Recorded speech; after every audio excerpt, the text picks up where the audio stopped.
Book 4, A New World Calls. Mina was excited about the start of a new school semester. There was always something refreshing about beginning again, with new classes, new ideas, and new opportunities waiting just around the corner. As she walked into school that morning, she felt a quiet sense of anticipation, even though she didn't yet know what would make this semester different. During science class, Mr. Albright stood at the front of the room with an unusual energy, holding a sleek, futuristic headset in his hands. "Class," he said with a smile, "I have some exciting news. This semester, I am starting a virtual reality club." The room quickly filled with murmurs and curious whispers. "In this club," he continued, "you will explore new worlds, learn science in immersive environments, and even create your own digital experiences." Mina's eyes widened as she leaned forward in her seat. "That sounds amazing," she said, unable to hide her excitement. Rohan, sitting nearby, smiled and nodded. "You should join," he said. "You're very creative, and I think you would really enjoy it." Mina felt a warm spark of excitement grow inside her. "Okay," she said with a grin. "I will join." Stepping into another world. At the first meeting, Mina could hardly sit still. The room was filled with computers, wires, and several VR headsets carefully arranged on a table, giving the space a futuristic and almost mysterious feeling. "Who wants to try first?" Mr. Albright asked. Mina raised her hand immediately. When she placed the headset over her eyes, the real world faded away, and in its place, something extraordinary appeared. She found herself standing in a vast, glowing landscape filled with strange, luminous plants and towering structures that stretched toward a sky filled with floating shapes and distant stars. As she slowly turned her head, the world moved with her, making everything feel incredibly real and immersive. "Wow," Mina whispered in awe. "This feels incredible." Rohan's voice came faintly from outside the headset. "It's amazing, right?" Mina reached out her hand and watched as it interacted with the environment, realizing that she wasn't just observant this world, she was part of it. From that moment on, she was completely captivated. A new goal takes shape. After that day, Mina couldn't stop thinking about virtual reality. The colors, the movement, and the endless possibilities stayed in her mind long after she left the club. "I want my own VR headset," she told her parents that evening, her voice full of determination. Her dad smiled thoughtfully. "They are expensive," he said. "If you really want one, you'll have to work hard for it." Mina didn't hesitate. "I will," she replied confidently. And she meant it. Working toward something bigger. Mina quickly made a plan and began taking on extra responsibilities. She helped around the house by cleaning, organizing, and completing chores without being asked. On weekends, she offered to help neighbors with yard work, spending hours raking leaves, pulling weeds, and carrying heavy bags. Although the work could be tiring, she stayed focused on her goal. Every small step brought her closer.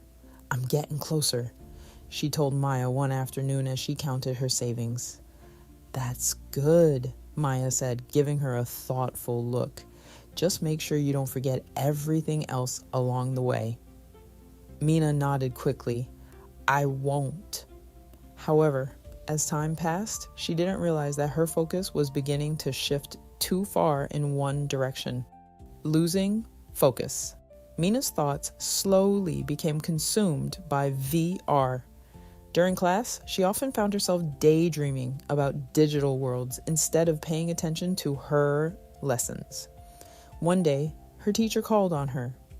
"Mina, what is the answer? She blinked in surprise, realizing she hadn't been listening at all. I don't know, she admitted quietly, feeling her face grow warm with embarrassment as a few students turned to look at her. Her grades began to drop, and her assignments became rushed and incomplete, but she barely noticed because her mind was always somewhere else, drifting away from what matters. It wasn't just school that was affected. Her friendships began to change as well. One afternoon, Liam approached her with a sketchbook in his hands. "Do you want to see my new drawing?" he asked, clearly excited. Mina barely glanced at it. "Maybe later," she said quickly. "I have to go." Liam paused, his expression falling slightly. "Oh, okay." Sophia noticed the change too. "You've been really busy lately," she said one day. "Yeah," Mina replied, distracted, but deep down, she wasn't just busy. She was becoming disconnected. A dangerous moment. Eventually, after weeks of hard work, Mina finally earned enough money to get her own VR headset. She was thrilled and immediately began spending more and more time using it at home. One day, while exploring a virtual world, she met another user who started talking to her. They said they were a kid just like her, and at first, the conversation felt exciting and new. However, something about it didn't feel quite right. When her parents noticed what was happening, they looked into it more carefully and discovered something alarming. The person was not a child at all. It was an adult pretending. A wake-up call? "Mina," her mom said gently, sitting beside her, "not everyone online is honest. In real life, you can look someone in the eyes and understand who they are, but online, people can hide behind a screen." Her dad nodded. "The real world is important, and you need to stay grounded in it." Mina felt a deep sense of fear and realization settle over her. "I'm sorry," she said quietly. "I think I forgot what really matters."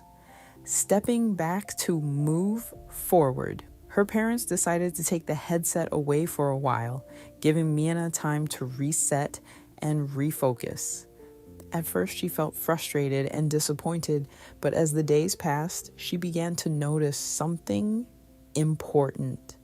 She started reconnecting with the world around her. At school, she sat with Sophia again. "I'm sorry I ignored you," Mina said sincerely. Sophia smiled warmly. "It's okay. We just missed you." Mina felt a sense of relief she hadn't realized she needed. Later, she found Liam. "I'm sorry, I didn't listen about your art," she said. Liam smiled. "That's okay. Do you want to go to the art museum with me?" Mina's face lit up. "Yes, I'd love to." Rediscovering reality. At the museum, Mina walked through quiet halls filled with paintings and sculptures, each one telling a story in its own unique way. She noticed the fine details, the textures, and the emotion behind each piece in a way she never had before. "This is amazing," Mina said, taking it all in. Liam nodded. "Art feels different in real life. You can't really replace that." Mina smiled thoughtfully. "Yeah, some things are meant to be experienced, not just seen." Finding balance. Eventually, Mina was allowed to use her VR headset again, but this time, she approached it differently. She still enjoyed exploring virtual worlds and learning new things, but she made sure to balance it with her responsibilities, friendships, and real-life experiences. "It's still really fun," she said one day at the club, "but real life matters just as much." Rohan smiled. "That's the key, balance." Mina nodded, understanding that lesson more clearly than ever before. The true meaning of it all. Mina still loved technology. and she still found virtual reality fascinating, but she now understood something deeper. Technology can be powerful and inspiring, but it should never replace the real world, because real life offers something that no simulation ever can: genuine experiences, meaningful relationships, and moments that truly matter. Mina smiled to herself, feeling more grounded and confident. She had discovered that the greatest worlds are not just the ones we explore, but the ones we live in. And that is where the true magic is.